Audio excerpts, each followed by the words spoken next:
SSC অফিসে যাচ্ছেন অভিজিৎ গঙ্গোপাধ্যায়, প্রাক্তন বিচারপতি এবং বিজেপি সাংসদ। সঙ্গে রয়েছেন বিজেপি নেতা কৌস্তব বাগচি, তাদের সঙ্গে রয়েছেন সংগ্রামী যৌথ মঞ্চের সদস্যরা।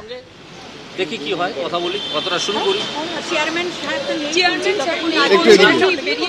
আগে আগে আগে ভেতরে ঢুকি, তারপর দেখি।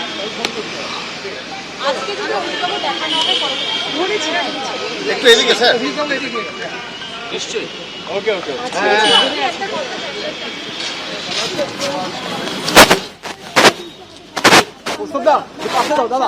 নিশ্চয়ই নিশ্চয়ই দেবো মানুষের হাতে থালা সরিয়ে নেওয়া হয়েছে এই রাজ্য সরকারের জন্য। বাচ্চার বেবি ফুড সরিয়ে নেওয়া হয়েছে এই রাজ্য সরকারের জন্য, মমতা ব্যানার্জির জন্য।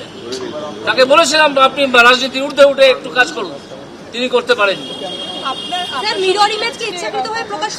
একদম ইচ্ছাকৃতভাবে, একেবারে ইচ্ছাকৃতভাবে। এর মধ্যে কোনো স্বার্থ আছে? নিশ্চয়ই।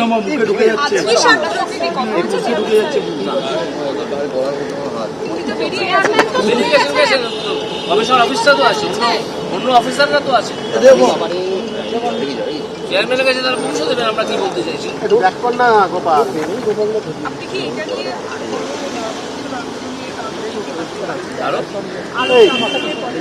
নিশ্চয়ই নিশ্চয়ই আরো বড় বড় আন্দোলন সারা বাংলা জুড়ে তৈরি হবে, সারা বাংলা জুড়ে তৈরি হবে। মমতা ব্যানার্জি কি ভেবেছেন কি? উনি কালকে বলছেন যে কেন মামলা করলেন, একজন আইনজীবী মামলা করেছেন, তার বক্তব্য তিনি বলছেন আপনি কেন মামলা করলেন, আপনি কেন চুরি করলেন। এই যোগ্য অযোগ্যের লিস্ট বের করে দেওয়া সম্ভব কিভাবে? সিবিআই যে মাদার ডেস্ক উদ্ধার করেছে ওই হরিয়ানার কোনো একটা জায়গা থেকে, সেটা সিবিআই ট্যালি করে দেখেছে যে মিস্টার এক্সের কাছে যেটা ছিল সেটা, যেটা মিস্টার এক্সের তিনি সাব কন্ট্রাক্টর কাছে যেটা ছিল সেটাও সেটা একই জিনিস। সেই লিস্টটাকে সঠিক লিস্ট ধরে নিয়ে স্কুল সার্ভিস কমিশন ধরে নিক যে সেটাই সঠিক লিস্ট, সেটাই ওয়েমার, কারণ ধরতেই হবে, এছাড়া আপনারা তো ধ্বংস করে ফেলেছেন। সিবিআই তো সেই মাদার লিস্টটা উদ্ধার করেছে, এইবার সেইটাকে আপনারা ওয়েবসাইটে পাবলিশ করুন। যদি 25 লক্ষ পরীক্ষার্থী হয় 25 লক্ষেরই পাবলিশ করুন।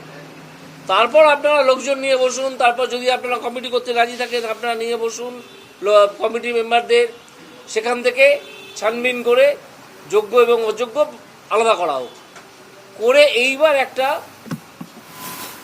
রিভিউ অ্যাপ্লিকেশন সুপ্রিম কোর্টের কাছে করা যাক যে হুজুর এরা হচ্ছে অযোগ্য প্রার্থী, এদেরকে নিয়ে আপনি যা খুশি করুন, আর এরা হচ্ছে যোগ্য প্রার্থী, এদেরকে কোনো শাস্তি দেবেন না।